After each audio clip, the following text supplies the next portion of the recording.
அந்த விமானம் சென்னையிலிருந்து ஆஸ்திரேலியா நோக்கி போயிட்டு இருக்கிற ஒரு விமானம். அந்த விமானத்தோட பைலட் ஒரு இளம் வாலிபன். அவனோட பேரு நந்தா. அவனுக்கு ஃப்ளைட்டில் நல்ல அனுபவம் இருக்குது. நல்லாவே டேக் ஆஃப் எடுக்கிறான். ஃப்ளைட் ஆகாயத்தில் பறக்க ஆரம்பிக்குது. இந்திய எல்லையை தாண்ட ஆரம்பிக்கிற நேரத்தில் அந்த ஃப்ளைட்டில் ரேடார் பிரச்சனைக்கு உள்ளாகிறத கிரவுண்டில் இருக்கிற அவங்க டீம் கண்டுபிடிக்கிறாங்க. அது மட்டும் இல்லை, அவங்க கிரவுண்டில் இருக்க டீமுக்கு இன்னொரு ரகசிய தகவலும் வருது. அதாவது அந்த ஃப்ளைட்டில் ஒரு ஃபேமஸான சயின்டிஸ்ட் ஒருத்தர் போயிட்டு இருக்கிறாரு. அவர் இந்தியாவுக்கு ரொம்ப முக்கியமான கண்டுபிடிப்பு ஒன்றை கண்டுபிடிச்சிருக்கிறாரு. இன்னும் ஒரு கண்டுபிடிப்பை கண்டுபிடிக்கிறதுக்காக ஆஸ்திரேலியாவில் இருக்கிற சில சயின்டிஸ்ட் கிட்ட தகவல் சேர்க்கறதுக்காக அவர் போயிட்டு இருக்கிறாரு. ஆனால் அவர் இருந்தால் இந்தியாவுக்கு பெரும் இராணுவ அறிவியல் பலம் கூடும் அப்படிங்கிறதுக்காக அவரை கொல்றதுக்காக ஒரு பெரிய டீம் ரெடியாக இருக்குது. அந்த டீம் என்ன பண்ணுறாங்கன்னா, யாருக்கும் தெரியாமல் ஒரு சின்ன பாமை அந்த ஃப்ளைட்டோட கார்கோ, அதாவது தபால் ஐட்டம்லாம் இருக்கிற பகுதியில் வச்சு விட்டுறாங்க. இது அந்த கிரவுண்ட் டீமுக்கு ரொம்ப லேட்டாக தான் தெரிய வருது. தெரிய வந்த உடனேயே கிரவுண்ட் டீம் என்ன பண்ணுறாங்கன்னா, ஃப்ளைட்டை காண்டாக்ட் பண்ண ட்ரை பண்ணுறாங்க. ஆனால் ஏற்கனவே அந்த ரேடாரை ஜாம் பண்ணுற மாதிரியும் ஒரு டெக்னாலஜியை உள்ளுக்குள்ளே அந்த டெரரிஸ்ட் வச்சுருக்காங்க. அதனால் சரியான நேரத்துக்கு அந்த கிரவுண்ட் டீமால் ஃப்ளைட்டுக்கு நியூஸை சொல்ல முடியலை. கொஞ்ச நேரமாக கிரவுண்ட் டீமில் இருந்து எந்த கனெக்ஷனும் கிடைக்கல, கனெக்ஷன் விட்டு விட்டு தான் கிடைக்குது. அப்படிங்கிறப்போ மறுபடியும் ஃப்ளைட்டுக்குள்ளே இருக்கக்கூடிய பைலட் நந்தா அவனோட இன்ஜினியர் கிட்ட இன்னொரு தடவை ட்ரை பண்ணலாம் அப்படின்னு சொல்லி இவங்களோட ஒரு முயற்சினால கிரவுண்ட் டீம்கிட்ட காண்டாக்ட் பண்ணி கேட்குறாங்க. அப்போ தான் கிரவுண்ட் டீம் சொல்கிறாங்க, ஃப்ளைட்டில் பாம் இருக்குது. முடிஞ்ச அளவு பக்கத்தில் இருக்கிற அந்த இந்தோனேஷியாவில் ஏதாவது ஒரு ஏர்போர்ட்லையோ தீவுலையோ லேண்ட் பண்ண பாருங்க அப்படின்னு சொல்கிறாங்க. நந்தாவும் அதற்கான முயற்சிகளை எடுத்துக்கிட்டு இருக்கிறான். திடீர்னு ஃப்ளைட் ரொம்ப வேகமாக கீழே இறங்குறத பார்த்த உடனே பயணிகள் எல்லாம் கொஞ்சம் பதட்டமடைய ஆரம்பிக்கிறாங்க. இருந்தாலும் அங்கே இருக்கக்கூடிய ஏரோஸ்டர்ஸ் எதுவும் பயப்படுறதுக்கு அவசியம் இல்லை, ஒரு சின்ன மெடிக்கல் எமர்ஜென்சிக்காக நம்ம உடனே தரையிறங்கிறோம் அப்படின்னு சொல்லி சமாளிக்கிறாங்க. ஆனால் ஃப்ளைட் வேகமாக கீழே இறங்கிட்டு இருக்கும் போதே எதிர்பாராத விதமாக வெடிச்சு சிதறுது. அந்த ஃப்ளைட் அப்படியே இந்திய பெருங்கடல்ல ஏதோ ஒரு மூலையில் அப்படியே தெரிச்சு கொஞ்சம் கொஞ்சமாக விழுது. நேரம் கடந்து போகுது. மீட்பு பணிகள் இந்தியன் கவர்மெண்ட், ஆஸ்திரேலியன் கவர்மெண்ட், அதுக்கப்புறம் இந்தோனேஷிய கவர்மெண்ட், 3 கவர்மெண்ட்டால் முடுக்கி விடப்படுது. கப்பலோட பாகங்களை தேடி எல்லாருமே பயணிக்கிறாங்க. சில பேர் காப்பாற்றப்படுறாங்க, பல பேர்த்தோட பிணம் மட்டும் கிடைக்குது. சில பேர் என்ன ஆனாங்க அப்படிங்கிற தகவலே இல்லை. என்ன ஆனாங்கன்னு தகவலே தெரியாமல் இருக்கக்கூடிய லிஸ்ட்ல இன்னொருத்தரோட பேர் இருக்குது. அவங்க பேர் தான் பைலட் நந்தா. பைலட் நந்தாவே காணும் அப்படிங்கிறப்போ எல்லோருக்குமே ரொம்ப வருத்தம் தான். ஆனால் அந்த இந்திய பெருங்கடலோட இன்னொரு பக்கத்தில் நந்தா பக்கத்தில் இருக்கக்கூடிய ஒரு தீவுக்கு நீச்சல் அடிச்சு போயிட்டு இருக்கிறாரு. ரொம்ப நேரம் நீந்தி அவர் ரொம்ப களைச்சு போயிருக்கிறாரு. அப்பந்தான் அவரு பக்கத்துல ஒரு மரத்தை பார்க்கிறாரு. ஒரு பெரிய மரத்துண்டு இருக்கு. அந்த மரத்துண்டு மேல யாரோ சாஞ்சி இருக்கிற மாதிரி அவருக்கு தெரியுது. அதை பார்க்கும்போது அவருக்கு பழைய கடற்கொள்ளையர்கள் கதையில வர்ற கடல் கன்னி மாதிரி ஏதோ ஒரு உருவம் அப்படியே அந்த கட்டையில கைய வச்சுக்கிட்டு தலை மேல தெரிகிற மாதிரி இருக்கிறதா அவருக்கு தோணுது. அந்த கடற்கொள்ளையர்கள் கதைகள் எல்லாம் இந்த மாதிரிப்பட்ட கடற்கன்னிகள் போட்டு பக்கத்துல வந்து, அப்படி இல்லைன்னா அங்கே ஏதாச்சும் மிதக்கிற ஐட்டம்ல இவங்களோட முகத்தை காமிச்சு அந்த அழகால அந்த கடற்கொள்ளையர்களை தண்ணிக்குள்ள இழுத்து சாகடிச்சு கொன்றுவாங்க அப்படிங்கிறதான் கதை. இருந்தாலும் அந்த அழகான முகத்தை பார்த்த அந்த நந்தனுக்கு நெருங்கி போகாம இருக்க முடியல. நிஜமாவே ஒரு கடற்கன்னியால ஈர்க்கப்பட்டது மாதிரி நந்தன் அப்படியே அங்க போறாரு. அந்த மரக்கட்டையில இன்னொரு பகுதியில அவரு கைகளை வச்சு இந்த பொண்ணை பார்க்கறாரு. அப்படியே ஒரு இளவரசி மாதிரி இருக்கிறா அந்த பெண். ஏதோ போர்ல நாட்டை இழந்து உயிருக்கு பயந்து ஓடுன ஒரு இளவரசி மாதிரி. அவளோட உடல் அந்த குளிர்ல கொஞ்சம் நடுங்க ஆரம்பிக்குது. அதை பார்த்த நந்தன் இன்னும் கொஞ்சம் தலைய தூக்கி பார்க்கறாரு. பக்கத்திலேயே அந்த தீவோட கரை தெரியுது. இங்க இருக்கிறது ரொம்ப ஆபத்து, சுறா மீன்களோட நடமாட்டமும் இருக்கும் அப்படின்னு தெரிஞ்ச நந்தன் அப்படியே அந்த மரக்கட்டையை பிடிச்சு நீச்சல் அடிக்க ஆரம்பிக்கிறாரு. அந்த பொண்ணோட சேர்ந்து மரக்கட்டையை நகர்ந்து தீவை நோக்கி போக ஆரம்பிக்குது. கொஞ்ச தூரம் போன உடனேயே அலைகள் அடிச்சு அந்த கட்டைய இந்த 2 உடல்களோட கரையில ஒதுக்குது. கரையில ஒதுக்குனதும் அந்த பெண்ணை அப்படியே தூக்கிட்டு வந்து கரையில வைக்கிறாரு நந்தன். அவரோட அந்த பொண்ணோட வயித்தை பார்க்கறாரு. வயிறு நல்லா உப்பி இருக்குது. அவளை பார்க்கும் போதே நிறைய தண்ணி குடிச்சதுக்கான ஒரு அடையாளமா அவளால சரியா மூச்சு விட முடியாம தவிக்கிறது தெரியுது. அப்படியே அவளோட வாயோட வாய் வச்சு அதிகப்படியான நீரையும் வெளியேற்றி அவ மூச்சு விடுறதுக்கு சாதகமான சூழ்நிலைய நந்தன் உண்டாக்குறாரு. அவளை இன்னும் கொஞ்சம் தூக்கி ஒரு மரத்தடியில வச்சுட்டு சாப்பிட்டதுக்கு ஏதாவது கிடைக்குமானே நந்தன் உள்ள போய் தேடுறாரு அந்த தீவுக்குள்ள. அந்நேரத்தில் அந்த பொண்ணு மெதுவாக கண் விழிச்சு சுற்றி முற்றி பார்க்குறா. உடஞ்சு போன சில சிதிலங்கள் அந்த தீவு ஓரமாக ஒதுங்கி இருக்குது. இவளுக்கு பயம் தலைக்கேறுது. ஒரு தனியான தீவில் தனியாக ஒரு பெண் இருக்கிறா. தீவுக்கு உள்ளே இருந்து என்னென்ன சத்தங்கள் அவளுக்கு கேட்டுட்டு இருக்குது. அது அவளோட மனசை போட்டு ரொம்ப பரிதவிக்க வைக்குது. அப்போ தான் ஒரு விஷயத்தை அவள் நோட் பண்ணுறா. அவள் இருந்த இடத்துல இருந்து ஒரு காலடி தடம் அந்த தீவை நோக்கி போகுது. அப்போ யாரோ ஒருத்தர் தான் தன்னை காப்பாற்றி இந்த இடத்துல வச்சுட்டு போயிருக்காங்க அப்படின்னு நீ நினைக்கிற அந்த பெண்ணுக்கு ஒரு பேர் இருக்குது. அவள் பேர் பூஜா. அந்த பொண்ணு என்ன பண்ணுறான்னா அப்படியே அந்த காலடி தடத்தை ஃபாலோ பண்ண ஆரம்பிக்கிறா. அது அந்த தீவுக்குள்ளே போகுது. அவள் அதையே ஃபாலோ பண்ணி போயிட்டே இருக்கிறா. இப்போ அந்த தீவோட மரங்கள் அவளை சூழுது. அந்த மரங்களோட அடர்த்தி அந்த பகல் பொழுதுலையும் ஒரு இரவு பொழுத காட்டு. உள்ளுக்குள்ள பதட்டம் அதிகமான பூஜா வேகமாக கால் போன போக்கில் இருக்கிற ஒத்தையடி பாதை எல்லாத்தையும் தாண்டி போயிட்டே இருக்கிறா. திடீர்னு எதிரில் அவ ஒரு பெரிய காட்டு பண்ணியை பார்க்குறா. அந்த காட்டு பண்ணியை பார்த்த உடனேயே பூஜா உள்ளுக்குள்ள நடுங்க ஆரம்பிக்கிறா. ஏன்னா அது ஒரு காட்டு பண்ணி மாதிரி இல்லை, ஒரு பெரிய யானை மாதிரி இருக்குது. அது வேகமா அவளை துரத்த ஆரம்பிக்குது. உயிருக்கு பயந்த பூஜா எங்க போறோம் என்ன பண்றோம்னு தெரியாம முள்ளு செடி இருக்குதா ஈச்சம் மரம் இருக்குதான்னு பார்க்காம வேகமாக ஓட ஆரம்பிச்சு ரொம்ப களைச்சி போன நேரத்தில் பின்னாடி திரும்பி பார்க்குறா. அந்த காட்டு பண்ணி ரொம்ப பக்கத்தில் வந்துடுச்சு. அப்போ திடீர்னு ஒரு கை எங்கிருந்தோ வந்தது. அவளோட இடுப்பை பிடிச்சி அப்படியே இடது பக்கமாக இழுத்து ஒரு மரத்துக்கு பின்னாடி ஒளிச்சு வைக்கு. ஓடி போன காட்டு பண்ணி அப்படியே ஆட்களை தெரியாம கொஞ்ச தூரம் ஓடி அப்படியே திரும்பி நடந்து போகுது. பூஜா இப்போ பயத்தில் கண்ணை மூடிக்கிட்டு இருக்கிறா. மெதுவா கண்ணை திறந்து பார்த்தா ஒரு ஆம்பளையோட கைகளுக்குள்ள அவ அடங்கி இருக்கிறா. ரொம்ப நெருக்கத்துல ஒரு ஆண்மகனை அவ அப்பதான் பாக்குறா. அப்படியே அந்த ஆண்மகனோட உடலோட வெப்பம் அவளோட உடல்ல இருந்த நடுக்கத்தை வரைக்கும். அவ இன்னும் கொஞ்சம் கண்களை திறந்து பாக்குறா.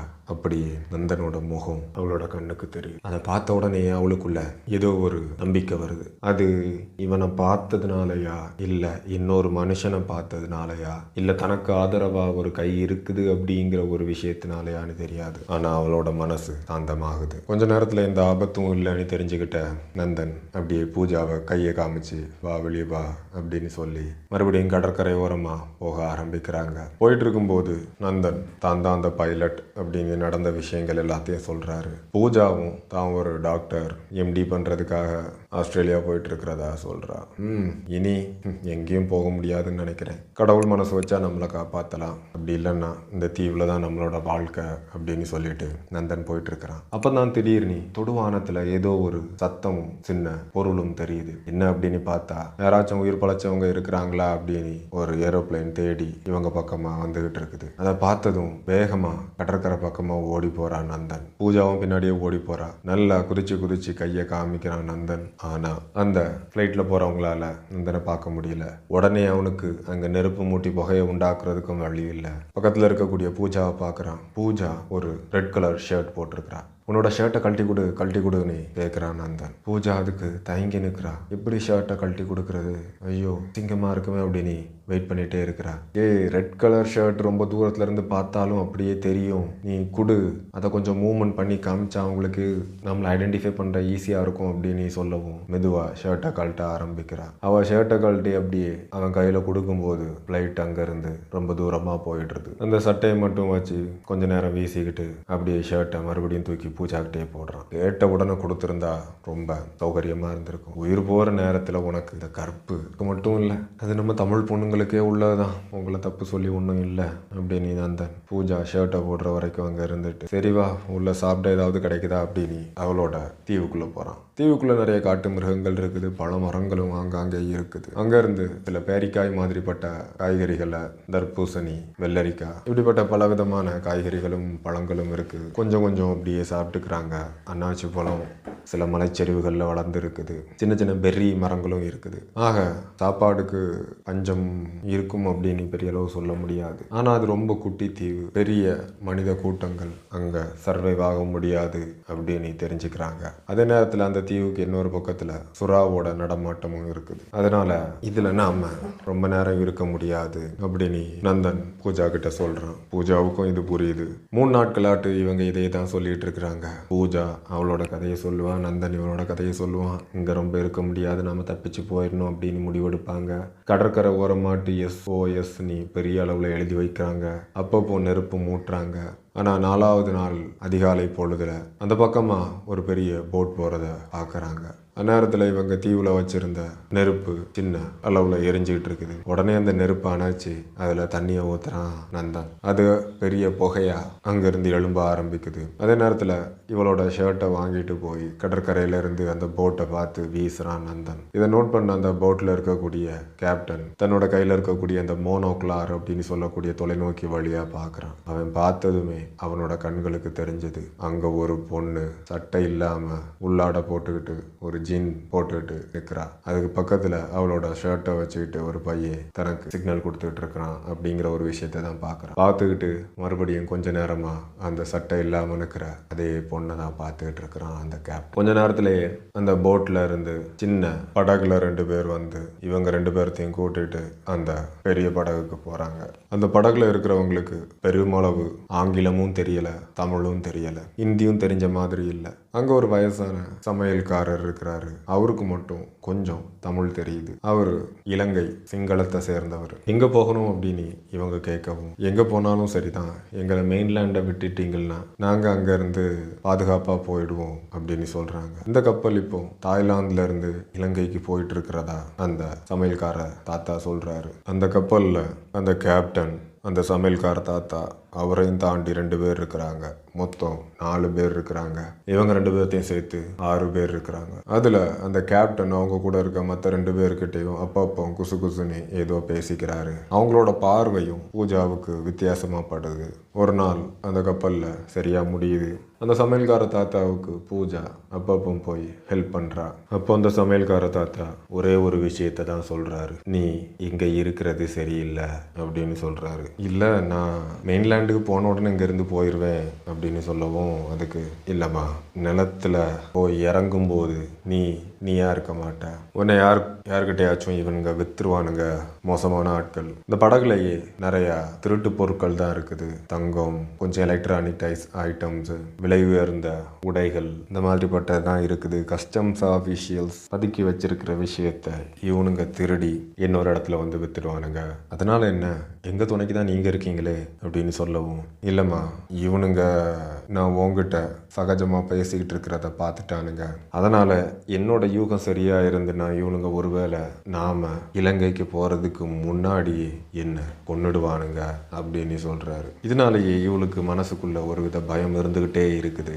நந்தன்கிட்ட சொல்லணுமா சொல்ல வேணாமா அப்படின்னு அவளோட மனசு தவிச்சுக்கிட்டே இருக்கு. ஆனால் அன்னைக்கு நைட்டு அவள் எதிர்பாராத சம்பவம் நடக்குது. அவள் இருந்த ரூமில் தூக்கம் வராமல் கொஞ்சம் வெளியே வரும்போது தான் அவள் பார்க்குறா ஒரு விஷயம். அந்த விஷயத்தை பார்த்த உடனேயே அவளுக்கு ரொம்ப விளவெளத்து போகுது. அதாவது அந்த படகோட இன்னொரு மூலையில் வாயில் ரத்தம் வடிஞ்சு இறந்து கிடக்கிற அந்த தாத்தாவை ஒரு கல்லில் கட்டி கடலில் தூக்கி போடுறானுங்க அந்த கப்பலில் வேலை செய்கிற 2 பேரும். அப்படியே படபடத்து விளவெளத்து போன பூஜா அப்படியே திரும்பி கீழே அவளோட ரூமுக்கு வர்றான். வர வழியிலேயே நந்தாவை பார்க்குறான். நந்தாவை பார்த்து இந்த விஷயத்த சொல்லவும் நந்தா வேகமாக வெளியே வந்து பார்க்குறான். எதுவும் நடக்காத மாதிரி ஒருத்தன் மோட்டார் ரூம்ல இருந்து அந்த துக்கானை ஓட்டிக்கிட்டு இருக்கிறான். இன்னொருத்தன் வெளியே இருந்து அந்த கடலையை பார்த்துட்டு இருக்கிறான். கேப்டன் எங்க இருக்கிறானே தெரியல. இவனுங்கிட்ட இருந்து தப்பிக்கிறதுக்கு கண்டிப்பா இவனுங்களை பொண்ணாதான் முடியும் அப்படின்னு முடிவெடுக்கிற நந்தன் வெளியே இருந்து கடலை வேடிக்கை பார்த்துக்கிட்டு இருந்தவன் பக்கத்துல போய் அவன் தெரியாமலேயே அவனோட கழுத்துல ஓங்கி ஒரு குத்து விடுறான். நில தடுமாறுன அவனை அப்படியே அந்த கப்பல்ல இருந்து தள்ளி விடுறான். அதுக்கப்புறம் வேகமா அந்த படகோட ஆப்ரேட்டிங் ரூமுக்கு போறான். அங்க ஒருத்தன் துக்கான் ஓட்டிக்கிட்டு இருக்கிறான். அவன் இவனை பார்த்ததும், என்ன இந்த பக்கம் வந்திருக்கிற, கிளம்பி தூங்க வேண்டியதானே அப்படின்னு சொல்லவும், பக்கத்துல வச்சிருக்க கயிறால வேகமா அவன் எதிர்பார்க்காத நேரத்துல அவனோட கழுத்தை இறுக்கி உடைக்கிறான். அவன் உடைச்ச அதே நேரத்துல அந்த மாலுமி அப்படியே கீழே விழுறான். அதே நேரத்துல இன்னொரு கயிறு வந்து இவனோட கழுத்தை பிடிக்குது. அந்த கப்பலோட கேப்டன் இவனோட நந்தனோட கழுத்தை நெரிக்க ஆரம்பிக்கிறான். அந்நேரத்துல யாரும் எதிர்பார்க்காத சமயத்துல அந்த கேப்டனோட தலையில வேகமா ஒரு கட்டையை எடுத்து பூஜா அடிக்கிறான். கேப்டன் தட்டு தடுமாறின அதே நேரத்துல அப்படியே வேகமா ஒரு மிதி கொடுக்குறான் நந்தன். அந்த கேப்டன் கடலுக்குள்ள விழுறான். ஏற்கனவே விழுந்து கிடந்த அந்த மாலுமியையும் தூக்கி கடலுக்கு போடுறாங்க. ஆனா இப்பதான் ஒரு விஷயம், இவங்க என்ன இடத்துல இடத்துல இருக்கிறாங்க, எங்க போயிட்டு இருக்கிறாங்க அப்படின்னு எதுவும் தெரியாது. போற திசை சரிதானா அப்படின்னு தெரியாது. ஏன்னா இவங்க சண்டை போடும்போது அந்த சுக்கான் தாறுமாறா ஏதேதோ திசையில போயிட்டு இருந்துச்சு. 3 நாட்களா இவங்க கிட்ட இருக்கக்கூடிய உணவையும் டீசலையும் வச்சு ஏதோ தூரத்துல போயிட்டு இருக்கிறாங்க. சரியா போறாங்களா தப்பா போறாங்களான்னு கூட தெரியல. ஆனா இன்னொரு பக்கத்துல இந்தியாவுல திருவனந்தபுரம் கோஸ்ட் கார்டுக்கு ஒரு இன்ஃபர்மேஷன் வருது. அதாவது ஒரு கப்பல் நம்ம இந்திய கடல் எல்லைக்குள்ள வந்துகிட்டு இருக்குது. அந்த கப்பல்ல சட்டவிரோதமா ஏதாச்சும் வரலாம், உடனே அதை போய் பாருங்க அப்படின்னு சொல்லவும் திருவனந்தபுரத்துல இருந்து கோஸ்ட் கார்ட்ஸ் அந்த படகை நோக்கி போக ஆரம்பிக்கிறாங்க. ஆனா அவங்க அந்த படகு நெருங்குற அதே நேரத்துல அந்த படகு இந்திய கடல் எல்லையிலிருந்து மாறி சர்வதேச கடல் எல்லைக்குள்ள போயிடுச்சு அப்படின்னு சொல்லிட்டு அந்த கோஸ்ட் கார்ட்ஸ் திரும்ப வந்துடுறாங்க. அதனால நந்தனும் பூஜாவும் இருந்த அந்த கப்பலை கோஸ்ட் கார்ட்ஸால கண்டுபிடிக்க முடியல. ஏன்னா இன்டர்நேஷ்னல் வாட்டர்ஸில் இருக்கக்கூடிய ஒரு கப்பலை இவங்க பிடிக்கணுங்கிறது அது சட்டத்துக்கு புறம்பானது. விதியும் அவங்கள வேற எங்கேயோ கொண்டு போயிட்டு இருக்குது. இப்போ அவங்ககிட்ட இருக்கக்கூடிய டீசல் எல்லாம் காலி ஆகிடுச்சு, சாப்பாடும் கிட்டத்தட்ட காலி ஆக போகுது. இருந்தாலும் 2 பேரும் சமாளித்து இருக்கிறத சாப்பிட்டு அப்படியே ஓடனா இருக்கிறாங்க. 2 பேரும் சொல்லாமல் கொல்லாமல் ஒரு கணவன் மனைவி எப்படி இருப்பாங்களோ அந்த மாதிரிப்பட்ட ஒரு அட்ஜஸ்ட்மெண்ட்டுக்குள்ளே வந்துடுறாங்க. அவளோட பார்வையிலேயே இவன் சில விஷயங்களை புரிஞ்சுக்கிறது, இவனோட பார்வையிலேயே அவள் சில விஷயங்களை புரிஞ்சுக்கிறதுன்னு நல்லா இருக்குது. இவங்க அந்த கப்பலை எடுத்துட்டு வந்து 3ஆவது நாள் ராத்திரி இந்திய பெருங்கடலோட மத்தியில் ஏதோ ஒரு இடத்துல இருக்கிறாங்க.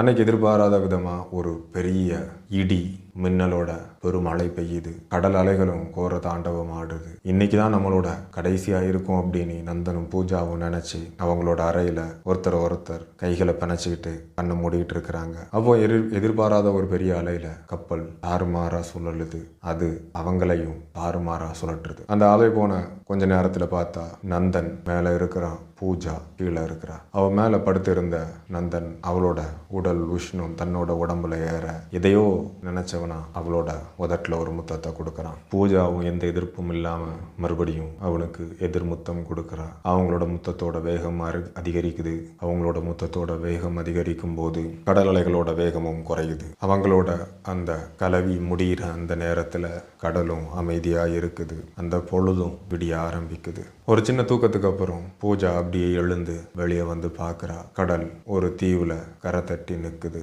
அங்கிருந்து மரத்துக்கு பின்னாடி சில மக்கள் கூட்டம் ஒளிஞ்சு இவங்களை பார்த்துட்டு இருக்கிறாங்க.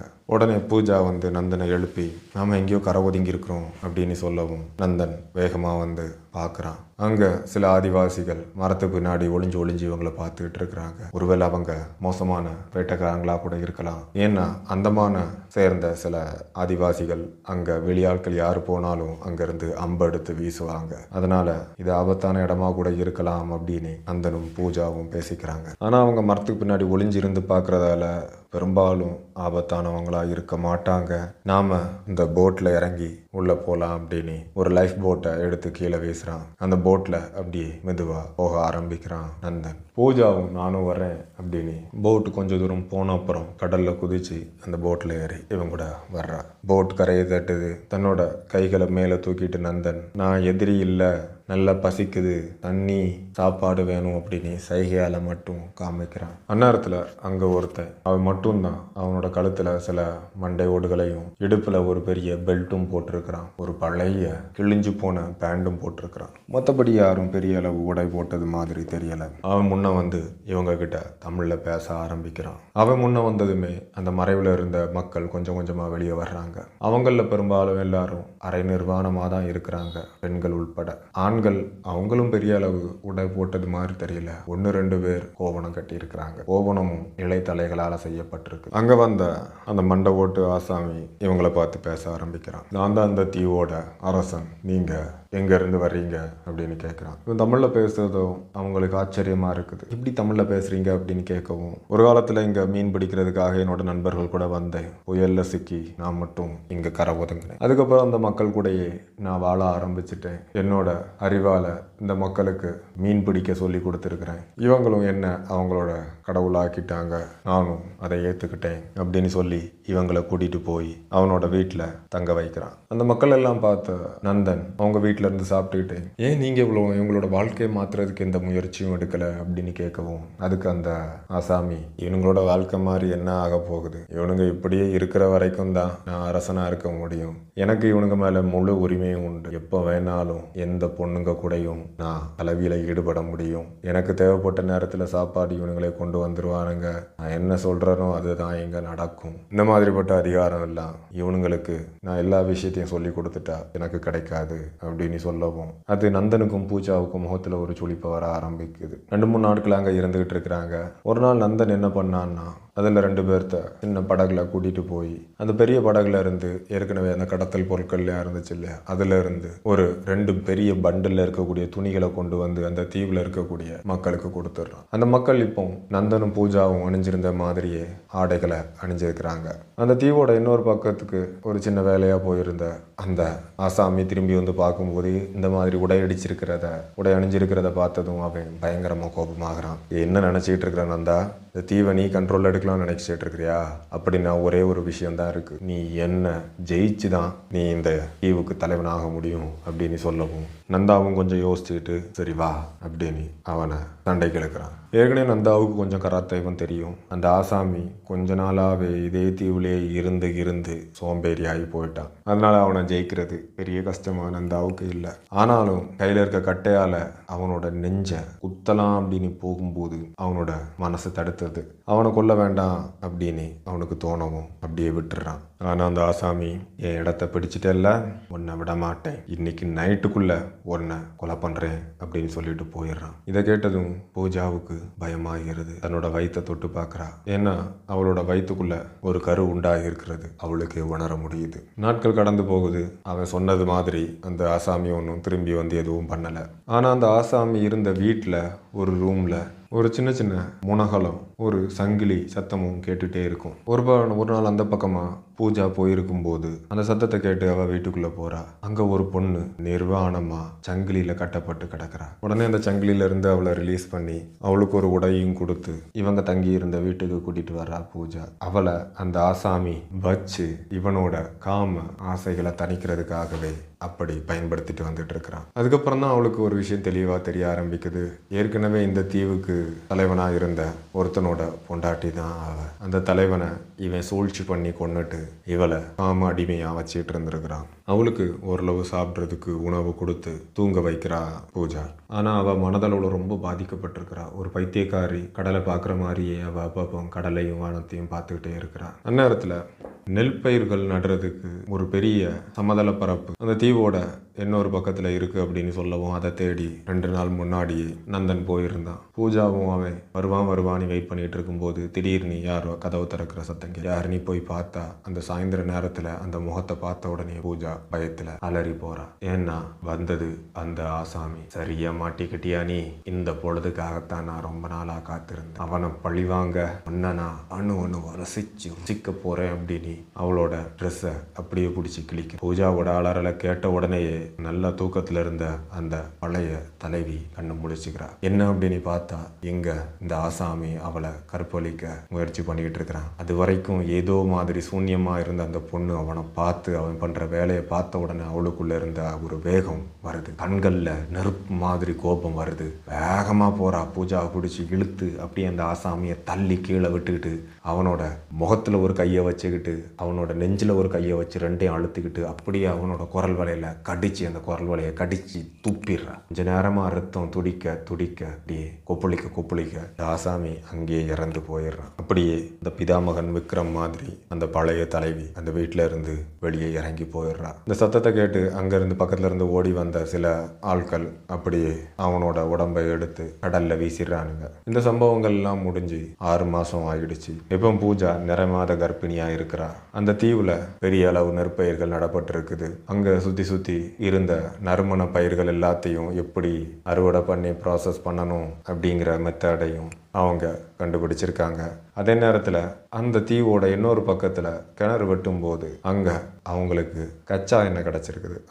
அந்த கச்சா எண்ணெயை கொஞ்சம் கொஞ்சமாட்டு எப்படி பியூரிஃபை பண்ணலாம் அப்படிங்கிறதுக்காக தேடி அவன் கொஞ்சம் நந்தன் டீசல் பெட்ரோல் அப்படின்னு எல்லாத்தையும் கொஞ்சம் பிரிச்சும் வச்சிருக்கிறான். அதிலிருந்து கொஞ்சம் டீசலை எடுத்து கரெக்டாக 6 மாதத்துக்கு அப்புறம் இவனோட கப்பலில் இங்கேருந்து எடுத்த தானிய பொருட்களை பக்கத்தில் ஏதாச்சும் தீவுகள் இருக்குமான்னு தேடி போகும்போது மடகாஸ்கர் அப்படிங்கிற ஒரு தீவுக்கு போய் அங்கே வியாபாரத்துக்கு இவங்க அதை கொடுக்க முடியுது. அப்படியே கொஞ்சம் கொஞ்சமாக அந்த தீவு பக்கத்தில் இருக்கக்கூடிய மடகாஸ்கர் தீவோட வியாபார தொடர்பு வச்சுக்கிறாங்க. அந்த வியாபார தொடர்பு பெருகி இங்கே இருந்த ஆயில் எண்ணெய் வளங்களும் வெளியூர்களுக்கு ஏற்றுமதி ஆகுது. இங்கே இருக்கக்கூடிய மக்களோட வாழ்க்கை தரமும் உயருது. அந்த தீவுல பள்ளிக்கூடம் வருது, மருத்துவமனை வருது. இன்னொரு பக்கத்தில் அது சின்ன சுற்றுலா தலமாக மாறுது. அந்த தீவுக்கு அரச குடும்பமா நந்தாவும் பூஜாவும் மாறுறாங்க. அங்க இருக்கக்கூடிய மக்கள் ஏற்றத்தாழ்வு இல்லாம அமைதியா இப்பவும் இருந்துகிட்டு இருக்கிறாங்க. கதை முடிந்தது. மற்றும்